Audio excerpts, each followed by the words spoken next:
1993 წლის 16 სექტემბერს სამშვიდობო შეთანხმების დარღვევის შემდეგ სეპარატისტებმა ქალაქ სოხუმზე მასირებული შეტევა წამოიწყეს.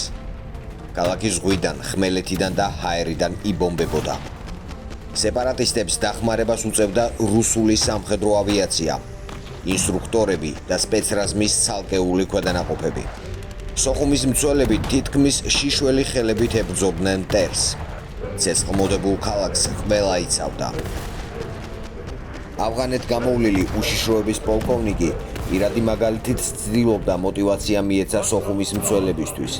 იგი რუსულ საჯარისო ერთეულებს და სეპარატისტებს ბოლო ამოსუნთქვამდე ებრძოდა. მას შეეძლო ქალაქის დატოვება, მაგრამ ეს ნაბიჯი არ გადადგა. საქართველოს ეროვნული გმირი მამია ალასანია სეპარატისტებმა შეიბღრეს და სასტიკად დახვრიტეს. გვახსოვდეს საქართველოს მცველები.